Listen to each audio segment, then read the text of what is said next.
때문에 저희들 이 자리에 서 있는 것도 감사하고 모든 것이 주님의 은혜인 것을 고백합니다. 하나님 아버지, 주님이 피로 사신 교회, 주님의 몸낸 교회가 세상의 빛과 소금의 역할을 감당하고 싶은데 우리 힘으로 할 수 없습니다. 우리의 결심과 노력으로 할 수 없사오니 다만 주님의 은혜로, 성령의 능력으로 감당할 수 있사오니 주님 저에게 은혜를 베풀어 주시고 날마다 주님의 영광이 함께하여 주시옵소서. 아멘. 오늘도 주님의 은혜에 감사하여서 감사의 예물로 또 모든 것의 모든 것 되시는 주님, 주님이 내 인생과 물질과 소유의 주인인 것을, 사업장의 주인인 것을 고백하면서 11조와 구제 성경금, 건축금으로 드리는 손길들 주님 축복하여 주셔서 주님의 생명의 복음이 땅 끝까지 증거되는 일에 아름답게 사용하여 주옵소서.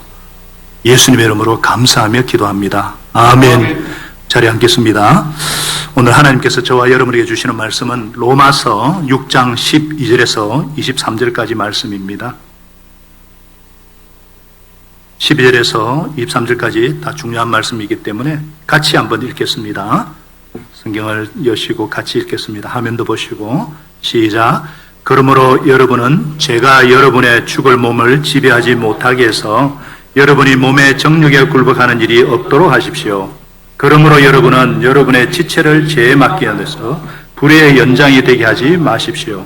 오히려 여러분은 죽은 사람들 가운데서 살아난 사람답게 여러분을 하나님께 바치고 여러분의 지체를 의의 연장으로 하나님께 바치십시오. 여러분은 율법 아래 있지 않고 은혜 아래 있으므로 죄가 여러분을 다스릴 수 없을 것입니다. 그러니까 우리가 율법 아래 있지 않고 은혜 아래 있다고 마음 놓고 죄를 짓자는 말입니까? 그럴 수 없습니다. 여러분이 아무에게 여러분은 여러분이 복종하는 것을 여러분은 죄의 종이 되어 죽음에 이르거나 아니면 순종의 종이 되어 의에 이르거나 하는 것입니다. 그러나 하나님께 감사하는 것은 여러분은 이제 여러분이 전에 보냈던 은혜의 경우에 마음으로부터 순종함으로 죄에게 해방을 받아서 의의 종이 된 것입니다. 여러분의 이해력이 미약함으로 내가 사람의 방식으로 말하겠습니다. 여러분,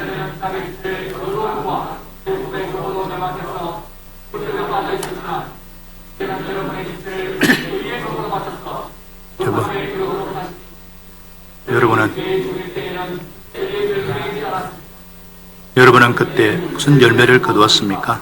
이제 와서 여러분이 그러한 생활을 부끄러워합니다만 그러한 생활의 마지막은 죽음입니다. 이제 여러분은 죄에서 해방을 받고 하나님의 종이 되어서 거룩함에 이르는 삶의 열매를 맺고 있습니다. 그 마지막은 영원한 생명입니다. 죄의 삭은 죽으며 하나님의 선물은 우리 주 예수 그리스도 안에서 누리는 영원한 생명입니다. 아멘. 오늘 죄를 이기려면 이러한 제목으로 말씀의 은혜를 나누고자 합니다. 우리는 지난주 그리스도인은 예수님과 함께 죄에 대해서 죽은 사람이다. 죽은 사람은 이미 죄의 세력에서 해방되었다. 그래서 더 이상 죄에 빠져서 살 수는 없다 그랬죠. 이것을 세례를 비유로 해서 그리스도와의 연합, 즉 우리는 예수님과 함께 죽었고 예수님과 함께 다시 산다. 함께 산다. 그것을 실감나게 들었습니다. 오늘 본문은 계속해서 노예 제도를 예를 들어서 우리가 왜 죄를 지으면서 살 수는 없는지, 그렇게 살아서는 안 되는지 그런 문제를 제기하고 있습니다. 왜 이 문제가 이렇게 중요할까? 이 문제가 우리의 신앙생활의 성패를 좌우하기 때문입니다. 그렇죠? 우리가 어차피 신앙생활을 하는데 신앙생활이 재미있고 막 행복하고 보람있고 열매가 있고 그래야지 늘 그것이 올무처럼 막 붙잡고 있고 패배자처럼 생활하면 그것만큼 괴로운 것이 없죠. 그런데 이런 무의미한 신앙생활을 하는 사람들이 너무도 많습니다. 어쩔 수 없이 교회를 다니기는 다니는데 의미도 모르겠고 짐처럼 신앙생활하는, 게다가 코로나 사태까지 터져서 교회가 세상 사람들의 입방아에 오르내리고 온라인으로 예배드리다 보니까 이참에 아예 신앙과도 이별을 고하려고 하는 사람들도 있어요. 여러 가지 핑계를 대면서. 왜 이렇게 되는가? 그 이유가 바로 이 죄의 문제라는 것입니다.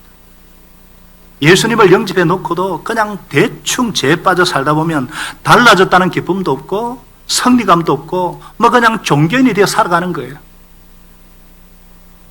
그래서 오늘 본문을 통해서 우리가 어떻게 하면 죄를 벗어버리고 활기찬 신앙생활, 열매 맺는 신앙생활, 주님의 뜻을 섬겨드리는 삶을 살 수 있을지 주님의 음성을 듣기를 소망합니다.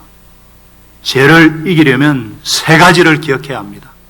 첫째는 은혜를 아는 사람이 되어야 되고, 그 다음에 내 지체를 의의 연장으로 하나님께 드려야 하고, 세 번째 최후 승리를 확신해야 한다는 것입니다. 죄를 이기는 삶을 살기 위해서는 첫째로 은혜를 아는 사람이 되어야 합니다. 뭐라고요? 은혜를 아는 사람이 되라. 15절은 말씀합니다. 그러면 어떻게 해야겠습니까? 우리가 율법 아래 있지 않고 은혜 아래 있다고 해서 마음 놓고 죄를 짓자는 말입니까? 그럴 수 없습니다. 사도 바울 때나 지금이나 사람들은요, 은혜 안에 있다고 죄를 짓고 은혜 안에 있다고 엉망으로 살고 그렇게 은혜를 우습게 여기는 경향이 있었던 모양입니다. 그렇죠? 우리가 예수님을 믿고도 자꾸 빗나가고 죄에 빠지는 이유는 우리도 하나님의 은혜를 충분히 모르기 때문에, 충분히 경험하지 못했기 때문에 그렇습니다. 은혜가 무엇입니까? 은혜는 아무 조건 없이 대가 없이 값없이 주는 사랑이죠. 그래서 보통 어머니의 사랑을 은혜라고 그러죠. 어머니가 아기를 낳은 후에 아이고 요놈 잘 키워서 심부름도 시킬 수 있고 돈벌이 좀 하겠구나 이러면서 아기 돌보는 엄마는 세상에 없죠. 아무런 대가와 조건 없이 사랑해주고 진자리 마른 자리 갈아 입힐 때 그것을 어머님의 은혜 그러죠. 아시다시피 저는 일찍 아버지가 돌아가셔서 어머니가 참 고생을 많이 했습니다. 우동상 받아오는 날은 짜장면 먹는 날이었어요. 짜장면을 주문해 먹는데 엄마는 그거 안 좋아한다. 니들이나 실컷 먹어라 했을 때 정말 안 좋아하는 줄 알았어요. 어머니는 짜장면을 싫다고 하셔서 저 이 노래가 뭔지 그때 알았습니다. 지금 와서 보니까 엄마가 그것을 얼마나 먹고 싶어 했을까? 제가 먹보애를 키워보니까 알겠더라고요. 우리는 다 그런 기억이 있죠. 그게 어머니의 은혜라는 거예요. 그런데 그 어머니의 은혜를 깨닫지 못하는 사람들이 있습니다. 그래서 엄마가 나한테 해준 게 뭔데? 엄마 때문에 내 인생이 이렇게 꼬여서 막 상처 주고 그러죠. 엄마가 나를 위해서 남 모르게 흘린 눈물이 얼마나 되는지도 모르고 그런 사람을 보고 우리는 후레 자식 그럽니다. 그러다가 철이 들고 어머니 은혜를 알게 되고 그때부터 엄마를 인정하고 효도하기 시작하지만 대부분 그 깨달음이 왔을 때는 너무 늦었을 때가 보통이죠. 하나님도 마찬가지예요. 우리가 우리 죄를 모를 때는요, 예수님을 영접해서도 아직 하나님 잘 모르는 거예요. 하나님이 사랑이 잘 느껴지지 않고 예수님이 날 위해 흘린 눈물을 모릅니다. 자기 나름대로 성실하게 살아온 사람은요, 별로 느낌이 없을 때가 많아요. 그런데 자기 죄를 인정하고 깨닫고 신음하던 사람은요, 그게 느껴져요. 감동이 있어요. 은혜가 얼마나 큰지를 압니다. 죄를 깨달으면 깨달을수록 은혜가 더 큽니다. 제가 그랬어요. 저는 예수님 영접하고 너무 좋아서 한동안 울면서 지냈거든요. 근데 예수님을 믿은 지 몇 해가 지난 어느 날 제 모습 보니까 의인이 되어 있더라고요. 은혜는 있고 원래부터 의인이 된 것처럼 교만해져 있더라고요. 참, 인간은 어쩔 수 없는 죄인이에요. 그러다가 예수 영접 모임이나 생명의 삶 시작할 때에 제 간증을 얘기하다 보면 상처와 아픔과 하늘 언급하게 되다 보니까 이런 나를 위해서 피 한 물 흘리신 예수님의 십자가 은혜와 하나님의 사랑이 가슴에 먹먹하게. 여러분, 우리가 은혜를 안다면 그렇게 멀쩡하게 죄를 지으면서 살지는 못하죠. 우리가 예수님 영접하고도 여전히 죄 중에 살아가는 이유는 하나님의 은혜를 몰라서 그래요. 한마디로 영적인 호래 자식들이라서 그래요. 하나님이 얼마나 나를 사랑하시는지, 얼마나 나 때문에 애를 태웠던지, 얼마나 오래 기다리셨는지, 그리고 하나님께서 그 흘리신 그 눈물을 모르고 주님의 가슴에 못질을 하고 사는 거예요. 아직 철이 안 든 거죠. 이런 우리를 향해 17절은 말씀합니다. 그러나 하나님께 감사하는 것은 여러분이 전에는 죄의 종이었으나 이제는 여러분이 전에 받은 교훈의 본을 마음으로부터 순종함으로써 죄에서 해방을 받아서 의의 종이 된 것입니다. 그래서 여러분, 은혜를 아는 한 가지 방법은요, 내가 누구인가, 나의 신분의식, 정체성의 확신이 중요해요. 본래 죄의 종이었는데 예수님의 은혜로 십자가 부활의 복음을 마음으로부터 순종함으로 죄에게 해방되어 의의 종이 되었습니다. 16절에서는 순종의 종이 되었다고 했어요. 22절에서는 하나님의 종이 되었다고 했습니다. 할렐루야. 하나님의 종이라 그랬어요. 근데 여러분, 하나님의 종 그러면 저 같은 목사나 선교사로 생각하죠? 아니에요. 여러분 모두가 다 하나님의 종이에요. 내가 하나님의 자녀, 하나님의 종이라는 정체성에서 나오는 것이 바로 거룩함에 이르는 삶의 열매라는 것입니다. 이게 분명해야지 열매가 나타나요. 내 결심과 내 어떤 결단으로 의지로 되는 게 아니에요. 하나님의 은혜를 알 때 가능하다는 것입니다. 그래서 요한일서 사도 요한도 3장 1절에 이렇게 말씀하시지 않았습니까? 아버지께서 우리에게, 우리 한번 다 같이 읽어봐요. 시작. 아버지께서 우리에게 얼마나 큰 사랑을 베푸셨는지를 생각해 보십시오. 하나님께서 우리를 자기의 자녀라 일컬어 주셨으니 우리는 하나님의 자녀입니다. 세상이 우리를 알지 못하는 까닭은 하나님을 알지 못하기 때문입니다. 예, 세상은 온통 세상적인 세속적인 가치관에 물들어서 우리의 껍데기밖에 볼 수 없지만은 나는 어떤 사람이에요? 십자가 보혈로 구원받은 존귀한 하나님의 자녀라는 거예요. 나는 시시한 사람이 아니에요. 하나님께서 얼마나 큰 사랑으로 이 온 우주에 난 사람밖에 없는 것처럼 나를 위해서 피값으로 구원하신 하나님의 자녀예요. 세상이 우리를 알지 못하는 이유는 하나님을 알지 못하기 때문입니다. 예, 이런 나 자신에 대한 건강한 자기 정체성이 있으면요, 뭐 일시적으로 좀 욕듣고 좀 실패한 것 같고 좀 일시적으로 힘든 것, 경제적으로 좀 어려운 것으로 인해서 스스로를 비참한 자리로 몰고 가지 않습니다. 나는 하나님의 종이다, 부름받은 사명인이다, 미래를 위해 목자다, 목녀다, 그러면 함부로 말을 할 수가 없고 함부로 죄에 끌려다닐 수가 없죠. 미래를 위해 성도다 그러면 어떻게 함부로 세상 사람처럼 살 수가 있어요?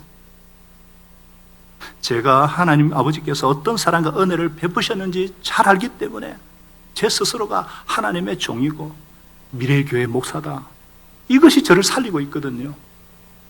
또 제가 교육자 모임 때마다 요구하는 것이 그겁니다. 디그니티, 품위를 가져야 된다, 자존감을 가져야 된다. 말씀의 종으로서의 거룩한 직분을 받았기 때문에 밥은 굶어도 이건 놓치면 안 되지 않는가. 우리 성도들이 우리를 영적 전쟁의 고급 장교로 생각하고 있는데 우리 스스로를 이등병처럼 생각하면 되겠는가? 그래서 끊임없이 연구하고 끊임없이 기도하고. 여러분이 저 같은 목회자에게 요구하는 것이 뭐예요?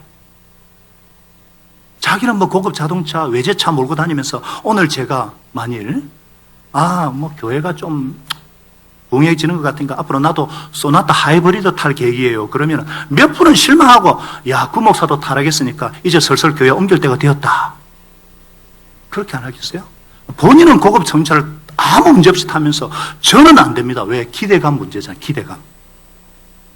우리는 세상 사람처럼 살아도 목사님은 안 그러면 좋겠다, 그런 기대가 있죠. 뭐 좋은 차 타고 명예를 하고 여성들한테 눈길 주서 안 된다 이거예요. 이 모든 것을 요구한다면 여러분 아셔야 되는 게, 세상 사람들이 여러분들에게 꼭 그렇게 요구한다는 걸 아시기 바랍니다. 우리 성도들 도덕적으로 평균 이상이에요. 예수 믿는 사람이 세상 사람보다 더 부도덕하지 않아요. 그런데 왜 이렇게 오늘날 교회가 죽도록 욕을 먹는가? 세상 사람들의 기대치 때문입니다. 네가 그리스도인이라면 우리가 좀 달라지지 하지 않겠는가? 더 정직하고 더 구별돼야 되지 않는가? 이 신분의식의 문제거든요. 우리가 죄와 싸우기 위해서 회복되어야 되는 것이 내 정체성이에요. 신분의식이에요. 내가 하나님의 자녀인데, 예수님의 제자인데. 저는 이게 정말 도움이 됩니다. 제가 운전하다 보면요, 막 갑자기 브레이크를 건드든지 깜빡이도 흔들지 않고 막 끼들고 하면 제가 또 한 성질 하잖아요. 열받아가지고 막 따라가가지고 한마디 막 문까지 내려가 하려다가 내가 목사지. 내가 참 말씀 전하는 목사지. 이 신분의식이 떠오르면요, 해결되는 것을 경험합니다. 내가 함부로 행동할 수 없고 함부로 말할 수 없는 거예요. 오늘날은 무슨 말을 해도 안 됩니다. 그래서 칼럼을 쓴다든지 설교하는 것이 너무 힘들어요. 그러나 내가, 여러분, 우리가 이 세상을 이기고 죄를 이기려면 이 자부심, 이 정체성을 점검하셔야 돼요. 내가 누군가. 요나 선지자 잘 아시죠? 하나님께서 니느웨를 심판하라고 요나에게 심판의 메시지 전하라니까 원수 나라가 멸망당한 거 싫어가지고 요나는 막 니느웨와 정반대 다시스로 도망가지 않습니까? 그래서 하나님이 큰 풍랑을 보내가지고 죽을 것 같은 풍랑을 보내니까 나중에 어떻게 됐어요? 선장이 꾸짖습니다. 요나서 1장 6절에 보면 당신은 무엇을 하고 있어? 잠을 자고 있다니. 이 정말 비참한 상황이잖아요. 선지자라는 사람이 하나님을 안 믿는 사람에게 똑바로 해라고 지금 책망받는 거예요. 지금 제 생에는 이런 일이 일어나지 않기를 바랍니다. 너 목사지, 너 똑바로 해. 정말 가슴 아프게도 한국교회가 지금 도매급으로 신천지보다 더 못한 놈들이라고 비난받고 있어요. 이틀 전에 엠브레인 트렌드 모니터 조사해 보니까 연합 뉴스에도 나왔어요. 이 종교인들 연구하는데 기독교인은 뭐냐? 개신교인들. 거리두고 싶은 이중적인 사기꾼 같은, 얼마나 부정적인 이미지로 하나님의 이름이 땅에 떨어져 있든지, 이 자존심 상하는 이 사실 앞에 자존심이 찢어지고 수치로 가득 차요. 교회가 정말 정신 차려야 돼요. 정말 주님의 긍휼과 은혜를 다시 구해야 됩니다. 저를 비롯한 목사들부터 죄를 뒤집어 쓰고 회개해야 돼요. 주님의 긍휼과 은혜가 필요합니다. 주의 크신 은혜를 알 때에, 내가 누군지 알 때에 죄를 이길 수 있다는 거예요. 더 나아가서 죄를 이기려면 어떻게 해야 되는가? 지체를 하나님께 바쳐야 합니다. 뭐라고요? 지체를 하나님께 바쳐라. 바치라는 말은 우리의 어떤 의지적인 결단을 촉구하는 명령이에요. 12, 13절은 이렇게 명령합니다. 그러므로 여러분은 제가 여러분의 죽을 몸을 지배하지 못하게 해서 여러분의 몸의 정욕에 굴복하는 일이 없도록 하십시오. 그러므로 여러분은 여러분의 지체를 제 내에 맡겨서 불의 연장이 되게 하지 마십시오. 오히려 여러분은 죽은 사람들 가운데서 살아난 사람답게, 예수와 함께 다시 산 자답게 여러분을 하나님께 바치고 여러분의 지체를 의의 연장으로 하나님께 바치십시오. 제가 우리 죽을 몸을 지배해서 정욕에 굴복하는 일이 없도록 해야 될 뿐만 아니라 의의 연장으로 바치라는 거예요. 왜?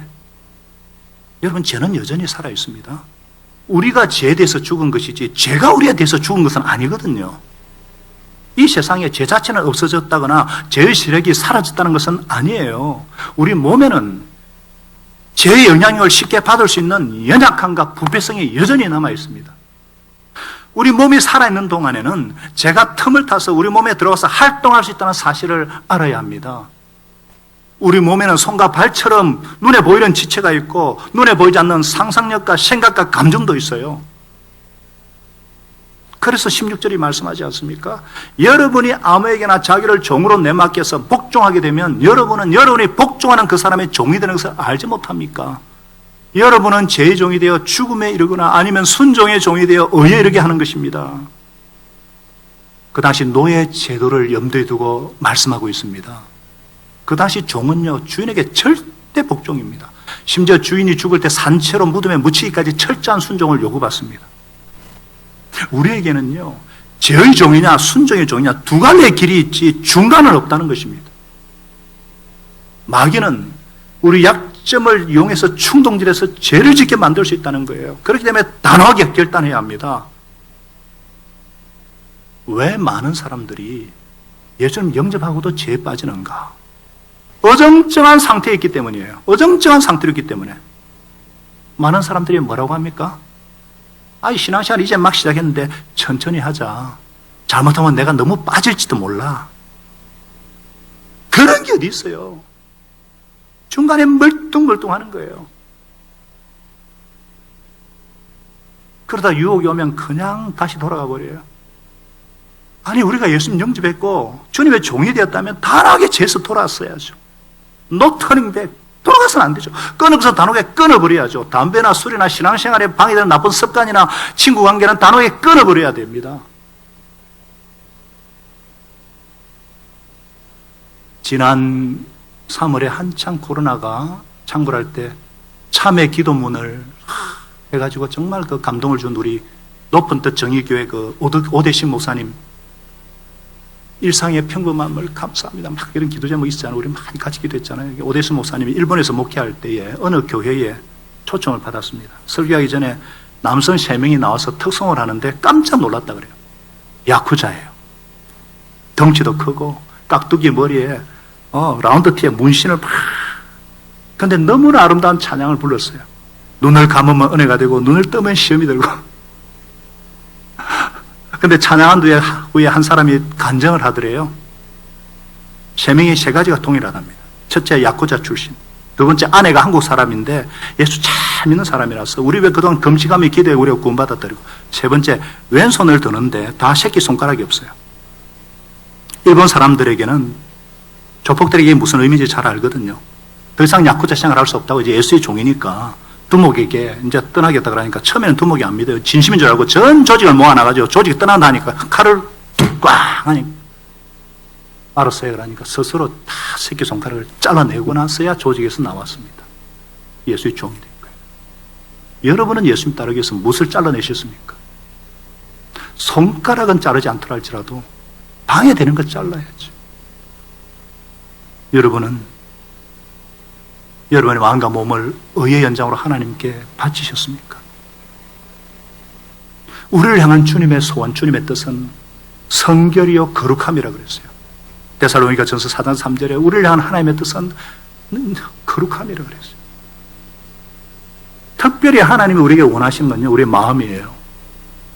생명의 근원이 마음에서 나오기 때문에 그 무엇보다 마음을 주님께로 향하기를 원하세요. 돈이 아니에요. 다 주님의 것인데 특별히 마음. 내가 정말 이제는 하나님의 종이 되겠다. 말씀대로 살겠다. 내 마음을 주님의 말씀으로 성령으로 채워야 되겠다. 그래서 주님께 힘을 얻고 그 마음에 시온의 대로가 있는, 시온의 대로가 활짝 열리는 그런 삶을 살아야 되겠다. 그걸 주님이 가장 기뻐하셔요. 그럴 때에 죄를 이기고 의의 열매를 맺게 되는 것입니다. 여러분, 중간은 없습니다. 하나님의 종이 되든지 죄의 종이 되든지 저와 여러분의 지체를 하나님께 드림으로 죄를 이기고 성례하는 삶을 사시기를 축복합니다. 세 번째, 죄를 이기려면 최후 승리를 확신해야 합니다. 뭐라고요? 최후 승리를 확신하라. 은혜를 아는 사람이 되고 우리 지체를 의의 병기로 하나님께 드릴 뿐 아니라 최후 승리를 확신해야 돼요. 오늘 본문에서 강조하는 것이 뭐예요? 하나님 우리에게 선택권을 주셨다는 거예요. 굉장히 인격적으로 대하십니다. 19절에 여러분의 이해력이 미약함으로 내가 사람의 방식으로 말하겠습니다. 여러분이 전에는 자기 지체를 더러움과 불법의 종으로 내맡겨서 불법에 빠졌었지만 이제는 여러분의 지체를 의의 종으로 바쳐서 거룩함에 이르도록 하십시오. 우리 지체를 더러움과 불법의 종으로 내맡겨서 불법에 빠지든지 지체를 의의 종으로 맞춰서 거룩함에 이르든지 그거 우리 선택에 달려있다는 거예요. 인간은 전적으로 부패하고 타락해서 구원받기 전에는 우리의 의지도 없지만 그러나 구원받고 난 뒤에는 이제 우리 의지도 우리의 선택도 굉장히 중요해요. 우리 선택에 달려있다는 거예요. 그런데 그 선택의 결과에 대한 책임도 네가 져라 이 말이에요. 이거 굉장히 중요한 영적 원리입니다.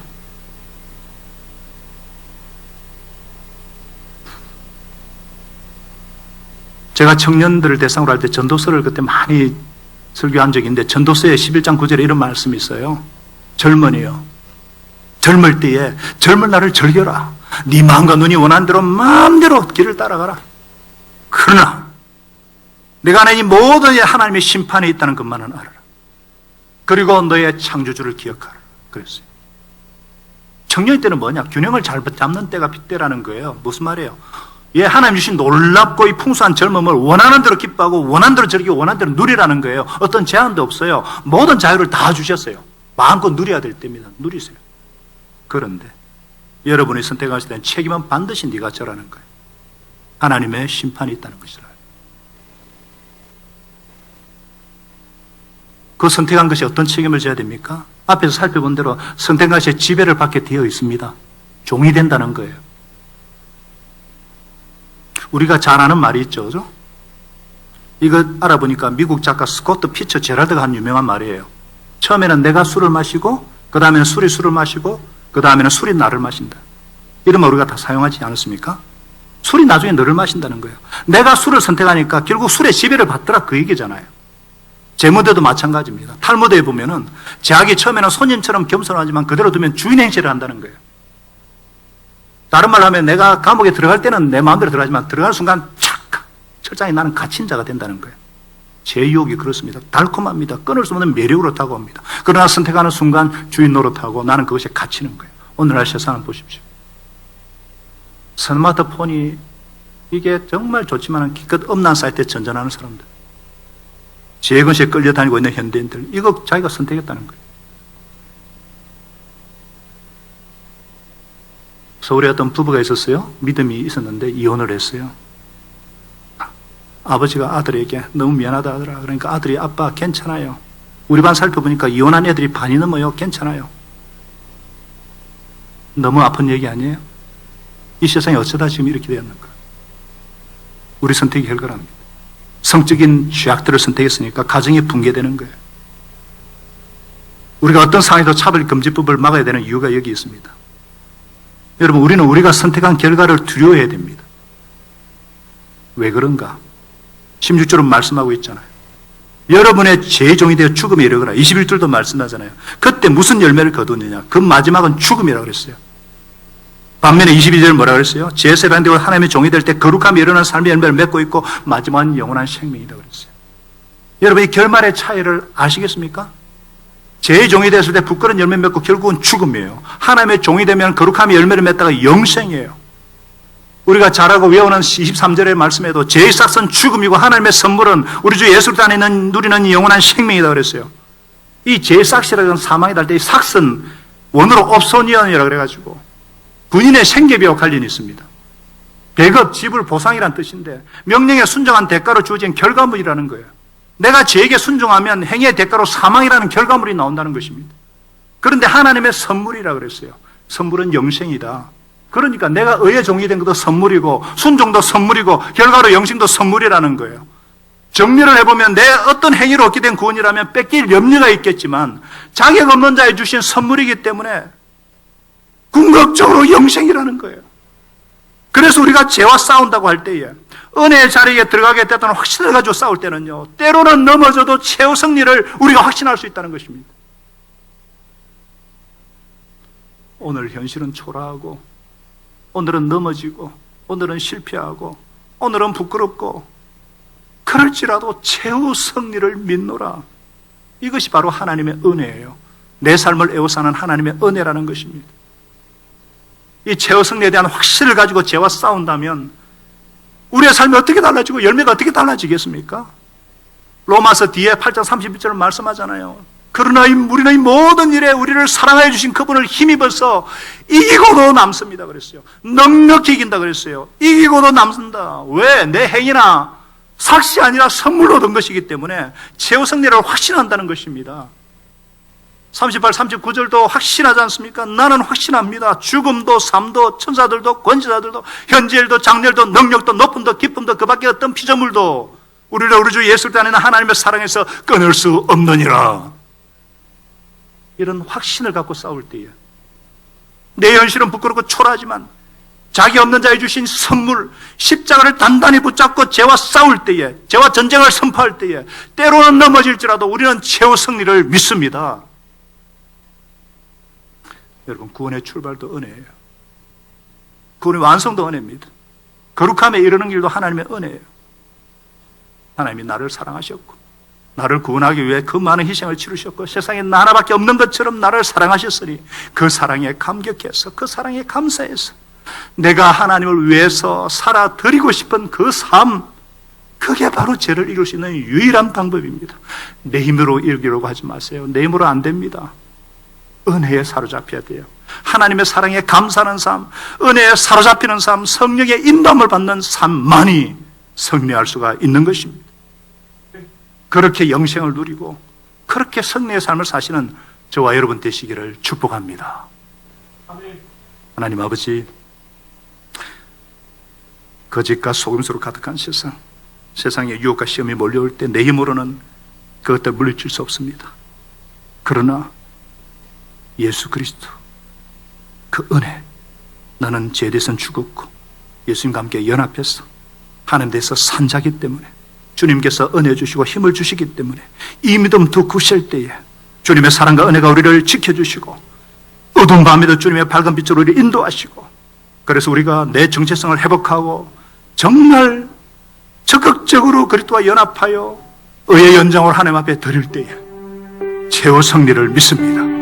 때로는 넘어질지라도 거룩함이 이르는 열매를 맺게 될 뿐만 아니라 마침내 넉넉히 이기고도 남는 승리의 삶을 주실 줄로 믿습니다. 주님, 우리에게 날마다 은혜를 다해 주시고 은혜에 사로잡히게 하시고 은혜를 아는 자 되게 하여 주시옵시고 나를 힘들게 하는 죄는 끊어버리게 하시고 적극적으로 의의 지체로 하나님께 드리고 최후 승리를 확신함으로 승리의 영광을 주님께 올려드리는 우리 모두의 삶이 되도록 인도하여 주시옵소서.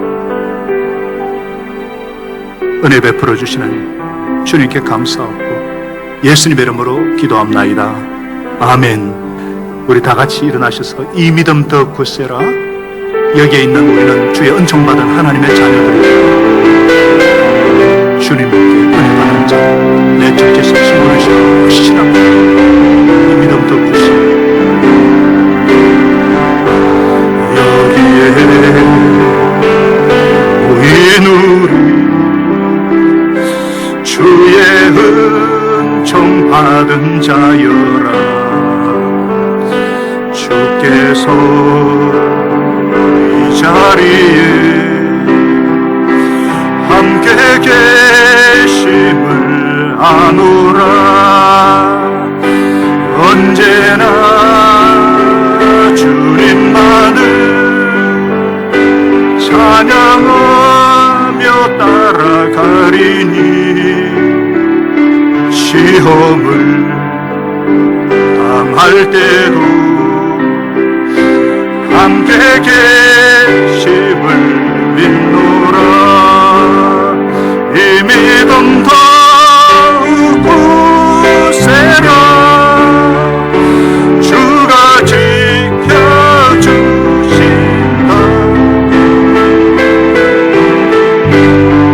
매도 주의 밝은 빛 인도하여 주신다. 주님이 뜻하신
사랑받는 주의 자 주께서 뜻하신 것 주께서 뜻하신 우리를 통해 펼치신 우리를 통해 펼치신 고통과 슬픔 중 고통과 슬픔 중에 주님을 의지하오니 어려움 이겨내고 어려움 이겨 주님 더욱 찬양하라 주님 더욱 찬양 이 믿음 더욱 굳세라 이 믿음 더욱 굳세라 주가 지켜주신다 어두운 밤에도 주의 밝은 빛 인도하여 주신다. 우리 시간에 1분 동안만 우리 자신과 한국교회와 우리나라를 위해서 한번 통속으로 한번 오늘 주신 말씀을 가지고 기도하십시다. 은혜를 아는 사람이 되고 우리 내 지체를 하나님께 바치고 최후성리를 확신함으로 내 속에 있는 죄와 이 세상의 죄를 이기며 주님께 영광 돌리는 우리 교회, 우리 자신, 우리 가정, 한국교회 이 나라가 되게 해주시고 선교되게 해달라고 한번 기도하겠습니다. 하나님 아버지 은혜를 아는 자가 되길 원합니다. 주님께서 어떤 은혜로 어떤 사랑으로 어떤 큰 사랑으로 베푸시고 구원해 주셨는지 제가 하나님의 자녀, 제가 하나님의 종입니다. 의의 종입니다. 순종의 종입니다. 이런 정체성을 확신을 가지고 그렇기 때문에 세상은 우리의 지체를 갖고 있기 때문에 근본적으로 우리가 하나님 앞에 정말 더 구별된 자, 더 정직한 사람, 더 하나님 앞에 진실된 삶을 사는 우리 디그니티 정성을 가지고 하나님 내가 어떤 자야 그래서 하나님 의의 종으로서 순종의 종으로 하나님 아버지 주님 앞에 거룩함에 이르는 열매를 맺게 하시는 우리 지체를 적어줘 하나님 앞에 의의 병기를 드림으로써 하나님 아버지 말이라도 다 맡은 말이 아니고 내 생각도 내 감정도 함부로 할 것이 아니라 주님께 드리고 주님의 말씀으로 채우므로 그 마음이 시온의 대로같이 활짝 열리게 도와주시옵소서. 주님 우리를 통해서 주님의 영광 드러내어 주시옵시고 하나님 아버지 최후성리를 확신하게 하시옵소서. 은혜 안에 소리는 이룰 수 있습니다. 선택의 결과를 두려워하면서 하나님 아버지 은혜 안에 거하게 도와주시고 은혜만이 이루시고 주님의 은혜만이 주님의 보혈의 은혜만이 우리 가정과 우리 자녀들을 도와주시고 아버지 주님의 은혜와 긍휼만이 대한민국을 새롭게 할 수 있습니다. 한국교회를 새롭게 할 수 있습니다. 주여 불쌍히 주시고 긍휼을 베풀어 주시고 다시 한번 소금과 빛의 역할을 아버지 하나님이시여 빛 이런 전구가 되지 않게 하시고 마디는 소금이 되지 않게 하시고 쓰레기같이 불려진 밟히는 자들 되지 않게 하시옵소서. 다시 한번 주님의 영광의 도구로 십자가의 도구를 사용하여 주시옵소서. 하나님 아버지 이제 현장 예배 드릴 수 있도록 주여 긍휼을 베풀어 주시고 확진자가 줄어들게 하시고 생명 위협까지 있는 자들 방역 당국자들 의료인들 모든 하나님을 긍휼히 여겨주시고 생업 경제를 주님께서 지켜보고 지켜보시게 해주시고 하나님 아버지 그런 가운데도 우리가 더욱더 거리를 두지만 하나님과 친밀하게 가정과 목장은 더욱 친밀하게 위로하고 격려하게 하셔서 복음에 사로잡힌 하나님 아버지 능력이 삶의 현장에 나타나도록 주님 은혜를 베풀어 주시옵소서. 우리는 주님과 연합했습니다. 우리는 죄에서 죽은 자입니다. 그러나 아직 우리 연약한 부패성을 가지고 있는 몸이오니 주님의 은혜로 우리를 사로잡아 주시고 의의 병기로 하나님 앞에 드리고 최후성리를 하시는 그 승리의 영광을 주님께 올려드릴 수 있음을 믿습니다. 이제 주님의 십자가의 능력을 의지하고 그 십자가 단단히 붙잡고 평안한 마음으로 삶의 현장으로 돌아가십시다. 선한 일에 용기를 가지시며 악을 갚지 마십시다. 항상 연약한 자를 도우시며 병든 자를 찾아보시며 곤란 당하는 이웃을 위로하십시다. 모든 사람을 존경하시며 주님께 봉사하고 주님을 더 사랑하십시다. 모든 일을 믿음과 사랑으로 행하시며 어떤 일에도 소망을 포기하지 마십시다. 그리고 거룩하신 성령님께 순종하여 기쁨과 감사의 생활을 해나가십시다. 우리 하나님 아버지는 그런 저와 여러분을 항상 도와주시고 함께 하시고 승리 주실 것입니다. 이제는 나를 위해 죽으시고 부활하셔서 우리에게 놀라운 은혜를 베풀어 주신 예수 그리스도의 한량없으신 은혜와 우리에게 어떤 사랑으로 우리를 사랑하시는지 확정해 주신 하나님의 만극하신 사랑하심과 성령님의 위로교통 충만케 하시는 은혜가 지혜 되시는 죽은 자요 하는 되신 산자로서 은혜 받은 자임을 알고 하나님의 종인 것을 알고 저 거주로 이제 의의 지체를 하나님 앞에 드리고 최후 승리를 확신함으로 승리의 삶을 살며 거룩함에 이르는 열매를 맺기를 간절히 소원하는 주의 백성들 머리 위에 이제로부터 영원토록 함께 하시기를 간절히 축원하옵나이다. 아멘.